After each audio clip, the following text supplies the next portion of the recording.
Hello hi जय जगन्नाथ। तो मु आज आपण मानक पई गोटे रेसिपी नहीं कि आसी सेटा हूँ आलू टिक्कीर चाट। तो चाट तो समस्ते खाइथिबे, थरे स्पेशली आलू टिक्कीर चाट खातु, बहुत टेस्टी लगिवो। तो चलतु स्टार्ट करिबा। तो ये प्रथमे मु आलू को सिझे नहीं सिझे नहीं पूरा ठंडा कर देछि। तापरे मु एठी मटर को सिझे नउछि। आपण माने चाहिए मटर बदल छोले यूज करें। तो मो मटर को गोटे दिन पूर्वर भिजेकी रखी तापर दिन मुझे लुण हलदी देकी भल भाव सिझे नेबे। मटर टिके अधिक सिझिबो तो आलू आ मटर को अलग अलग सिझेबे। आलू को प्रथमे सिझेकी ताको पूरा ठंडा हवा जाए छाड़ीदेवे। तो ये मु प्रथमे मटर को सिझे नउछि। आलू तो मु आगुरु सिझेकी रखी। तो चलतु एबे आलूर चोपाटी को छड़े नेबे। मटर सिझुवा समय रे आमे आलू चोपा छड़े नबा। तो फ्रेंड्स आलू टिक्कीर चाटी बहुत बहुत बढ़िया टेस्टी लगी थाए। तो ये वर्षा दिन रे तो किसी चटपटा खाइया को बहुत इच्छा होता है।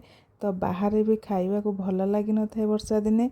तो निहाती भाव रे यही वर्षा दिन रे आलू टिक्कीर चाट स्पेशली यही चाट बने कि खातु, बहुत बढ़िया लगिवो। तो यहाँ बनैया बहुत सहज, घरे थिबा सामग्री रे एटा बनेकी रेडी होइजे। तो देखंतु एठी मु प्रथमे आलू को चोपा छड़ेकी ताकू भल भाव रे हाथ रे चकटी नेबे। तापरे मु एठी चाउल गुंड नहीं जाइछि गोटे चम्मच, बड़ चम्मच रे नेबे। आ गोटे चम्मच नहीं जाइछि कॉर्नफ्लोर, आ गोटे चम्मच नहीं जाइछि बेसन। ता सहित हलदी टिके पके देबे। लंका जदि अधिक राग खाती तो लंका पकई पारे। आठी कंचा लंका ऐड करें, जेहेतु मोर पुओ खाइब से मु बेसी कंचा लंका आदौ ऐड करनी, अल्प लंका गुंड ऐड करछि। तापरे अदा किछि नहीं कि ग्रेट करे। तापरे भल भाव मिक्स करे। भल भाव मिक्स करिकी गोटे डो रे परिणत करदेवे। देखंतु एई भले भाव रे बनेकी रेडी हो जिवो।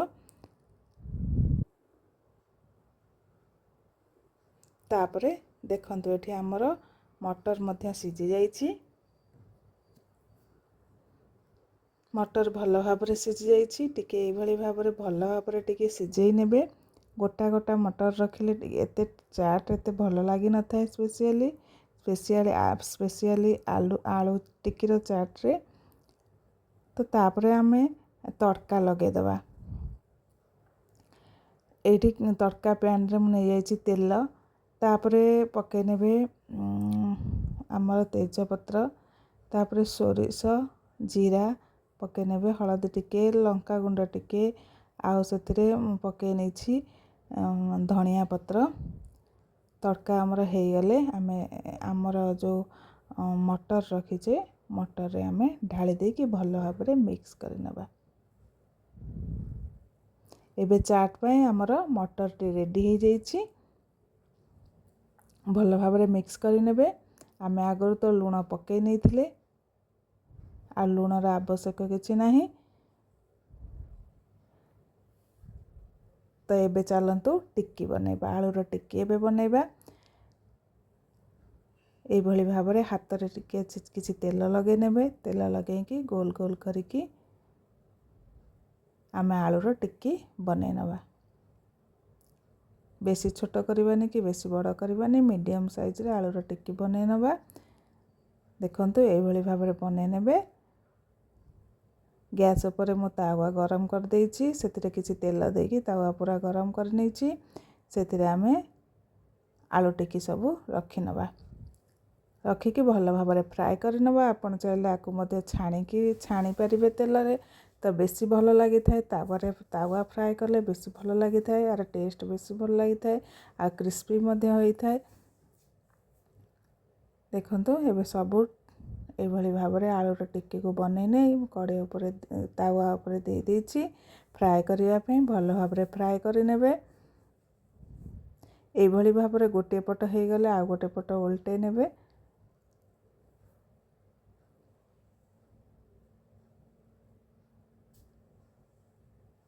एबे हमर देखंतु आलू टिक्की मध्य रेडी हो गला।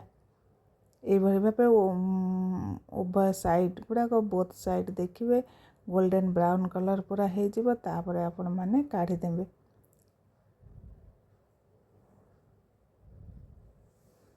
एबे देखंतु आमर चाट पे सबु सामग्री रेडी हो गला।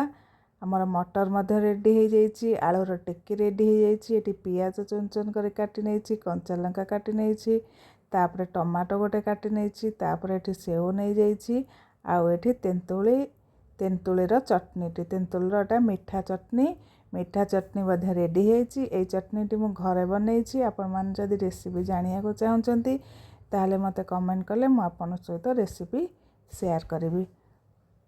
निहाती भाव में एई तेंतुलीर एई चटनीटी यूज करेंगे, बहुत बढ़िया टेस्टी लगी था चाट रे। तो गोटे प्लेट नहीं जिबा, प्लेट रे आमे प्रथमे आलूर टिक्की देदेबा, तापर मटर देदेबा, तापर देदेबा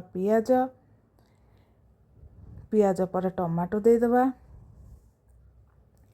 टमाटो देकी सेव देदेबा, सेव देकी आमे सेथिरे किछि धनिया पत्र पके नेबा, तापर आमे तेंतुलीर एई मीठा खट्टा चटनीटी देदेबा। मीठा खट्टा चटनी टेस्टटा बहुत बढ़िया लगी था फ्रेंड्स, निहाती भाव यूज करेंगे यही स्पेशल यही चाट रे। तो देखंतु एबे हमर चटपटा टिक्की आलू टिक्की चाट रेडी हो जाइछि। तो फ्रेंड्स एभली भाव में आपण माने घरे बनैकी खांतु ए वर्षा दिन रे आलू टिक्कीर चाट। तो केमिति लागिला फ्रेंड्स निहाती कमेंट करके जणाइबे।